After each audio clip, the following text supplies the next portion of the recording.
All right, good afternoon, everybody. This is Emar Sopratute, the Sports Inquirer, and we are here with Alex Leatu, the head coach of Georgia State women's tennis.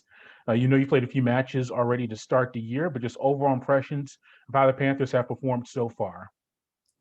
So far, this team is pretty young, so they're still kind of getting back into competing as well with new teammates. That's been the biggest adjustment is being back in that competitive environment. Especially we didn't have a fall season, so we jumped straight into spring season where there's already some pressure. Yeah, and you had your spring campaign last year cut short. I don't even think you were able to get a conference match in.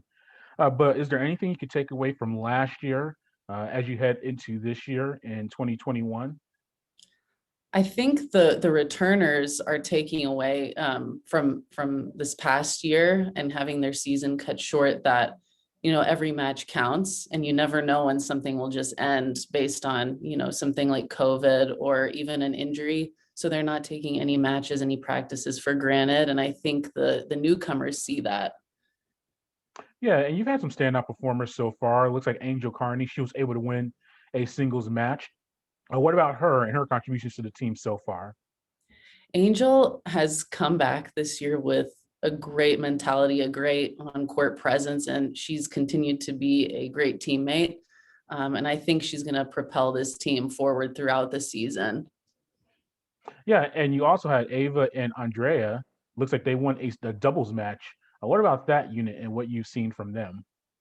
Those two feed off of each other every single day. Andrea is our team captain, and she doesn't play high on the lineup, but her energy is contagious, and she's a huge part of what hopefully will be our success as a team this season. And Eva's just she's our number one. She's a powerful person on and off the court, and she influences the team a lot in positive ways. And we're just hoping that hopefully Angel and Andrea and Eva can be some great leaders and help lead the newcomers to understand what it truly means to be part of this culture and a successful one.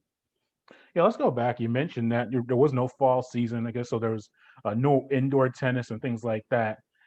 How did you practice during the fall session? Were you able to play against each other more? Were you able to find some club players or some pros or anything in Atlanta to at least get some competition? How did you handle that?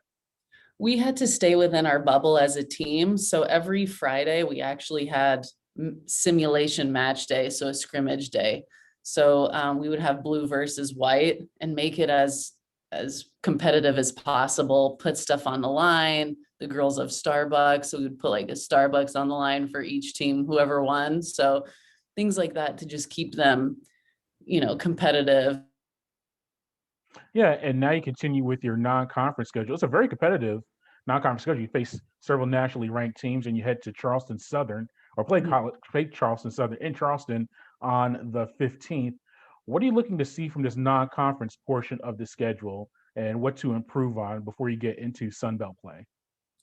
I think figuring out exactly the doubles pairings we want to move forward with is going to be huge because of some half the team being new players.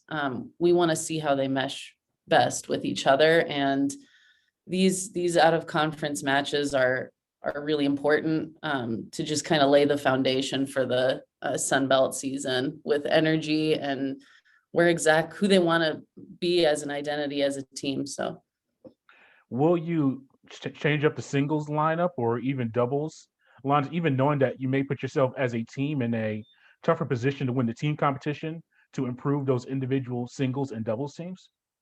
the lineup for singles will shift slightly, but not in a major way. No. And then doubles teams will be mixed up.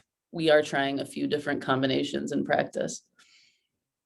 Yeah, and what about your tenure at Georgia State? You previously played collegiately. I think I've seen you have some pro experience. What's that like been for you, being at Georgia State and leading the program? I've absolutely loved my experience at Georgia State. This is my passion. This is my purpose, and leading this group of girls and every group of girls I've had in the past couple of years has been so rewarding. And seeing them grow throughout their time is amazing. And I love what I do, and every day is just a gift. Yeah, and I look at the roster. You have some local players from Georgia, but you have a lot of international talent as well. How has that process been for you? Because I'm sure like other sports, you have a lot of Americans, so they haven't had to deal with the travel aspects and people trying to see families and things like that. How have you kind of tried to help your international players with the pandemic and handling all that stuff? Creating that family atmosphere among the team has helped them a lot. They lean on each other all the time. None of our international players really went home over Mm. the Christmas break or anything like that. So all they had was each other, and they had to stay in their bubble and stay safe, and just leaning on each other. They're great teammates. Yeah. All right. Well, Coach, thank you for your time and good luck this weekend in Charleston. Thanks so much for having me.